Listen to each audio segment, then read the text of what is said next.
Hey there everyone, this is Joe in general, your resident reason and evidence enthusiast. It's your weekly Bitcoin price analysis update. It's Wednesday the 5th of July 2017. Okay, technically it's Thursday the 6th of July. It's about 12:30 a.m. here in Australia, but you know, I have my American subscribers and a lot of other people around the world, so let's call it July the 5th. So this is where we were last week. I quickly need to touch upon that. You may as well watch the whole video if you haven't seen it. It's entitled Which Way Next? My weekly Wednesday Bitcoin price analysis, this one right here. But what we were talking about is three particular scenarios and the likelihood of each. Of course, we've had that high of 29.80. This is the Bitstamp exchange, by the way. It's priced in US dollars using the bitcoinwisdom.com website. We had the 29.80 high, the low of 21.20. So I drew in the exponential Fibonacci calculation lines from this high and this low. We'd come up to the 76.4 level, back down to the 23.6, and again we're hovering around about 2,560. The three scenarios were obviously, first, will we break down further from here? And I gave my likelihood scenario of that. And would we have a quick retest of 76.4 here, and then a quick retest of the high of 29.80 and then breaking all-time highs? Or scenario 3, which I thought would be the most likely, a consolidation through time for a certain period of time. Don't know how long yet that's going to be. So this is what's happened so far. We are certainly seeing at the moment a consolidation through time, or the beginning of a consolidation through time. So could we break down from here? Yeah, of course, that's absolutely possible. I think it's a little less likely now for one particular reason. And of course, you know, I could be wrong, and you know, do your own research, all that jazz. But for this particular reason right here, let me just get a correct. That sounds about good. That looks good. So I'm going to draw in some trend lines. We've got this one here, which is getting it through as best as we can through the lows here. That looks to be, that's about right. That's connecting this one here, and that one there. This one's a little bit of a dip, but let's say it's around about there is good. And the highest trend line, and that's around about there. That'll do. So what we'll notice is we had a pattern of lower highs and higher lows, and that tends to form a triangle pattern. And eventually, if you just keep getting lower highs and higher lows, you get to an inflection point, and at some point the price needs to make a decision. It needs to break out to the upside or break down to the downside.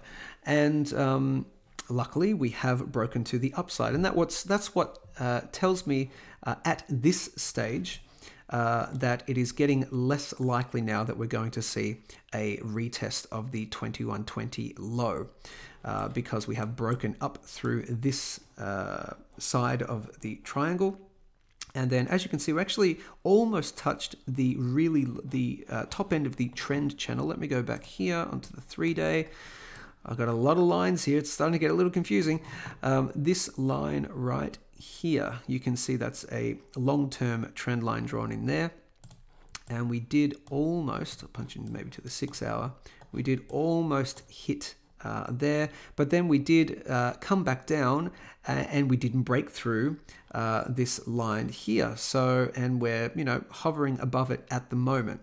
So it would seem to tell me that definitely, well, not 100%, but much more doubtful now that we're going to see a large breakdown in price. Of course, I could be wrong, but that's what it's telling me at the moment. Now, if I get rid of this line just here, what we may end up seeing now, possibly, yes, I think definitely, you know, a continuation of a consolidation through time. For how long, again, I don't exactly know.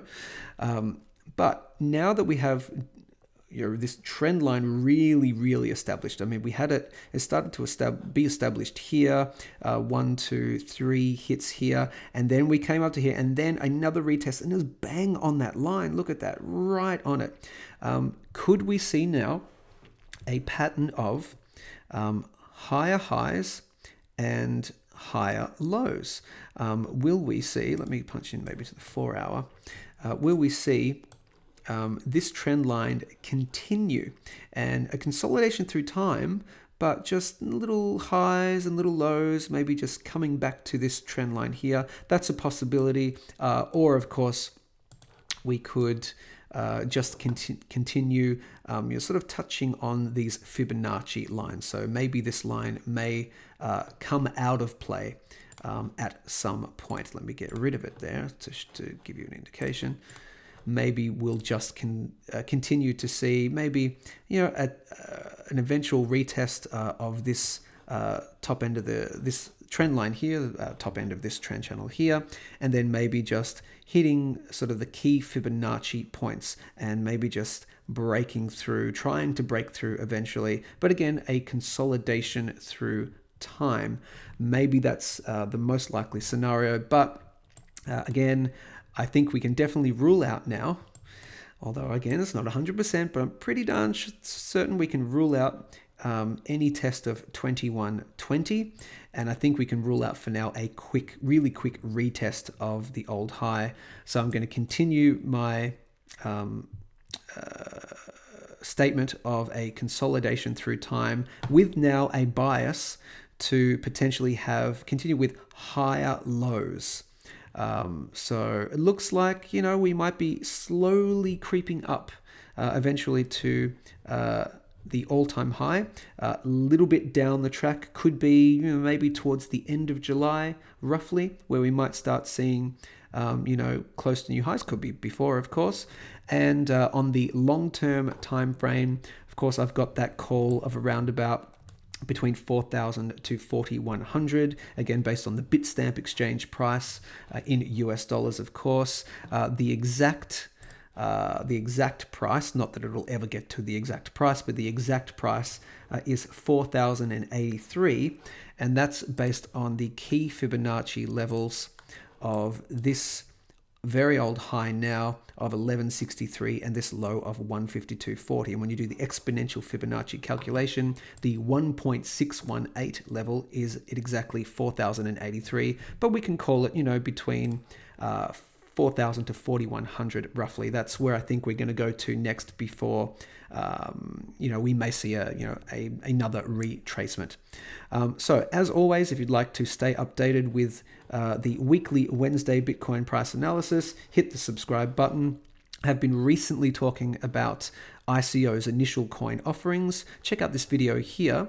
This is a video on ICOs that I've recently invested in: Populous, EOS, Funfair, and ADX. I have invested in some others, but I talked about the price movements with these already since the coins have been released, except for Populous. That coin has yet to be released, or we're only a few days away now, and we in the Populous community, the approximately, I think it's about 1,000, maybe 1,200 of us that got into the pre-sale of Populous, we are very excited to receive our coins because we think the price, the unrealizable gain so far has already increased, as in this video, check it out, but it's a very, very large percentage increase of people lining up at the door to get their hands on Populous.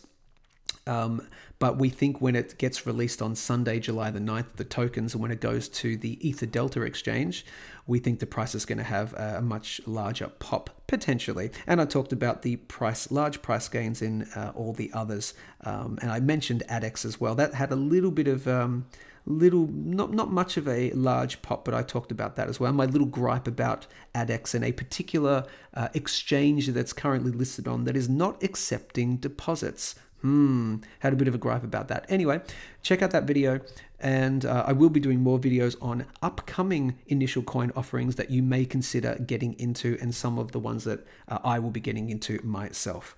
So hit that like and subscribe button. Thanks, gang. Stay safe, stay informed. Speak soon.